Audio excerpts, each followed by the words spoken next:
ভাই এই চ্যানেলে আগে অনেক ভিডিও বানানো হয়েছে যেখানে বলা হয়েছে কোন কোন জিনিস খেলে বডি বানানো যায়, কিন্তু আজকের ভিডিওটা একটু আলাদা।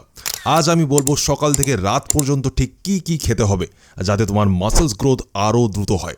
তাই ভিডিওটা মন দিয়ে দেখো, ফালতুর জ্ঞান না ঝেড়ে চলে আসি স্ট্রেট পয়েন্টে। সবার আগে কথা বলি সকালে ঘুম থেকে ওঠার পর কি করা উচিত। আমি আগেও বলেছি সকালে উঠে হালকা লিউকওয়ার্ম ওয়াটার খাওয়া খুবই ভালো।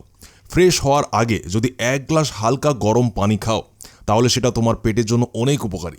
এর সঙ্গে আর কি খেতে পারো, আপনারা কি করবেন, মধুর মধ্যে কয়েক কোয়া রসুনকে ভিজিয়ে রেখে দেবেন। চাইলে ছোট ছোট করে পিস করে কেটে নিতে পারো বা পুরো 1 কোয়া খেতে পারো। একটু মধুকে মেখে খেলে এটা তোমার পেট ভালো রাখবে আর তোমার এনার্জি লেভেলকেও বাড়াতে সাহায্য করবে।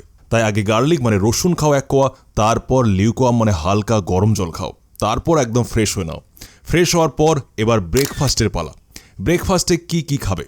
ব্রেকফাস্টে একটা ব্যানানা অবশ্যই রাখবে, সঙ্গে স্প্রাউটস বা ভেজানো অঙ্কুরিত ছোলা প্রায় 100 গ্রাম খেতে পারো। এটা শুধুমাত্র পেটের জন্যই ভালো নয়, মাসেলস গ্রোথের জন্য দারুণ উপকারী। এর পাশাপাশি চাইলে গ্রিন টি, টোস্ট বা হালকা নোনতা কিছু খেতে পারেন, কোনো সমস্যা নেই। তবে একটা ব্যানানা আর স্প্রাউটস বা অঙ্কুরিত ছোলা অবশ্যই রাখবে, এতে তোমার গ্রোথ আরও ভালো হবে। এরপরে আমাদের যে পরের খাওয়ার টাইম হবে সেটা হলো আমাদের লাঞ্চ। দেখুন এই সবকটা জিনিস যা যা আমি আপনাদের বলছি এই সব কিছুর আলাদা আলাদা টাইমিং আপনাদের মাথায় রাখতে হবে।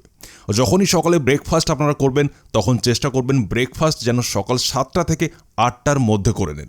এই হিসাবেই আমাদের বডি কাজ করে। 7টা থেকে 8টার মধ্যে করলেই তবে এটা আপনার উপর বেনিফিট দেবে। তাই এবার কথা বলি আমাদের লাঞ্চের টাইম। দেখুন লাঞ্চের টাইম আপনাদের ম্যাক্সিমাম 12টা থেকে 1টার মধ্যেই রাখতে হবে। এই সময়ের মধ্যে যদি আপনারা লাঞ্চ করেন তবে আপনাদের বডিতে জিনিসগুলো আরও ভালোভাবে ওয়ার্ক করবে। তো আপনাদের লাঞ্চে কী কী নিতে হবে, যাই আপনারা বাড়িতে রান্না হয়েছে সেটাই আপনাকে নিতে হবে। শুধু এটা খেয়াল রাখতে হবে যে একটুখানি কার্বোহাইড্রেটের পরিমাণ ওতে বাড়িয়ে দিতে হবে। যেমন আপনি খেতে পারেন রুটি বা ভাত যেটাতে বেশি কার্বোহাইড্রেট থাকে, সেই জিনিসগুলো আপনাদের ভালোভাবে খেতে হবে। একটু অন্য দিনের থেকে আপনাকে বেশি খেতে হবে, সাথে প্রোটিনও একটু বেশি নিয়ে নেবেন। কী নেবেন, আপনারা ডাল খেতে পারেন, যাই আপনার বাড়িতে তৈরি হয়েছে, মানে যাই আপনার বাড়ির খাবার হোক সেটা প্রপার আপনাদের খেতে হবে। সাথে সবচেয়ে ইম্পর্টেন্ট জিনিস আপনাকে মাথায় রাখতে হবে বাঁধাকপি। কি করবেন আপনারা, বাঁধাকপি পাতলা পাতলা পিসেস করে ছোট ছোট করে কেটে নেবেন, হালকা ওটাকে সেদ্ধ করে নেবেন আর খাবারের সাথে অ্যাজ এ স্যালাড আপনাদের খেতে হবে। এতে টমেটোও দিতে পারেন, আপনারা পেঁয়াজও দিতে পারেন, কিন্তু যদি আপনারা বাঁধাকপি খান তবে যে খাবারটা আপনারা খেয়েছেন সেই খাবারটা আপনার সঠিকভাবে হজম হবে।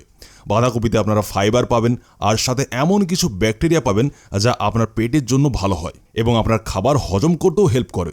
তো খাবারের সাথে খাবেন, সেদ্ধ বাঁধাকপি আপনাদের দারুণ বেনিফিট দেবে। এরপরে আসি প্রি ওয়ার্কআউট মিল, মানে আপনি ব্যায়াম করার আগে যেটা খাবেন। এটা খাওয়ার সময় হলো বিকেল 5টা থেকে 6টার মধ্যে। আমি আগেও বলেছি সম্ভব হলে ওয়ার্কআউট সন্ধ্যায় করো, এতে বডি ভালো রেসপন্স দেয়। প্রি ওয়ার্কআউট মিলে অন্তত 2টো ব্যানানা খাবে, চাইলে ক্ষুধা বেশি লাগলে এর চেয়েও বেশি খেতে পারো, কিন্তু মিনিমাম 2টা কলা অবশ্যই খাবে। আর কলা খাওয়ার 30 মিনিট পরেই এক্সারসাইজ করতে যাবে। আর এক্সারসাইজটা আপনি অন্তত 30 মিনিট করার চেষ্টা করবে, এতে মাসেলস গ্রোথ আরও ভালো হবে। আর এই জন্য আপনারা অনেকবার কমেন্টে এটা জিজ্ঞাসা করেছেন যে আমরা যাই খাই না কেন সেটা আমাদের শরীরে লাগাই না ভাই। তো এর রিজন এটাই যে আপনার লিভার সঠিকভাবে কাজ করছে না, আপনার লিভার সুস্থ নেই।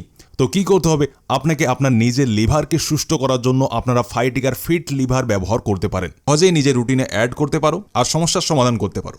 এখন দেখো লিভারকে সাপোর্ট করার জন্য কিছু ন্যাচারাল হার্বস অনেকদিন ধরেই ব্যবহার হয়ে আসছে, যেমন মিল্ক থিস্টেল, কুটকি, ভূমি আমলা, পুনর্বা। এগুলো ট্র্যাডিশনালি লিভারের ফাংশন আর লিভারকে ডিটক্স করতে সাহায্য করে বলে মানা হয়। কিন্তু সত্যি কথা বলো, তুমি কি রোজ 4 থেকে 5টা আলাদা আলাদা হার্ব জোগাড় করতে পারবে? এর মধ্যে এই সব পাওয়ারফুল হার্বস আছে যেমন মিল্ক থিস্টেল, কুটকি, ভূমি আমলা, পুনর্বা। এই ইনগ্রেডিয়েন্টসগুলো লিভারের মধ্যে গিয়ে অ্যান্টিঅক্সিডেন্ট হিসেবে কাজ করে। লিভারের মধ্যে যে ড্যামেজ সেলসগুলো আছে সেগুলোকে আবার রিস্টোর করতে সাহায্য করে এই ফিট লিভার। সাথে সাথে লিভারের মধ্যে থাকা টক্সিনকেও বের করতে সাহায্য করে। তাই লিভারকে স্ট্রং বানানোর জন্য একবার ব্যবহার করে দেখতে পারো। আর হ্যাঁ, একটা গুরুত্বপূর্ণ কথা, এটা কোনো ম্যাজিক না যে 2 দিনের মধ্যে রেজাল্ট দিয়ে দেবে। কিন্তু যদি তুমি কনসিস্টেন্ট থাকো, যেমন 3 মাস রেগুলার ব্যবহার করো, তাহলে ধীরে ধীরে নিজের থেকে স্কিন আর লিভারে পরিবর্তন লক্ষ্য করতে পারবে। যেমন হজম শক্তি মানে ডাইজেশন ভালো হয়ে যাবে, আপনার খিদে বেড়ে যাবে, আগের থেকে বেশি এনার্জি ফিল করবে শরীরে, স্কিন ক্লিয়ার আর ওভারঅল ভালো থাকবে। তাই লিভারকে স্ট্রং বানানোর জন্য একবার ট্রাই করে দেখতে পারো। আমি লিঙ্কটা ডেসক্রিপশন বক্সে আর ভিডিওর কমেন্ট বক্সে পিন করে দিয়েছি, একবার অবশ্যই চেক করবে। এরপর আমাদের পরের টিপের কথা বলা যাক। আপনারা জানতে পেরে গিয়েছেন যে প্রোটিন আপনাদের নিতে হবে। প্রোটিনের পর আপনাদের এটা খেয়াল রাখতে হবে যে ম্যাক্সিমাম 8 থেকে 9টার মধ্যে আপনাদের রাতের খাবার শেষ করে দিতে হবে। মানে যদি আপনারা তাড়াতাড়ি রাতের খাবার খেয়ে নেন তবে আপনাদের পেটের জন্য এটা খুবই ভালো হয়। আপনাদের মাসেলসের রিপেয়ারিংয়ের জন্য খুবই ভালো হয়। আর রাতে যখন আমরা ঘুমোই তখন আমাদের শরীর খাবারকে হজম করার কাজে লেগে যায়, যেটা একদমই হওয়া উচিত নয়। আমাদের শরীরকে রাতে এতটাই আরাম পাওয়া উচিত যাতে তাকে খাবার হজম করতে না হয়, বরং সে আমাদের মাসেলস তৈরি করতে পারে আর শরীরের বাকি কাজগুলো করতে পারে, আমাদের মাসেলসকে রিপেয়ার করতে পারে।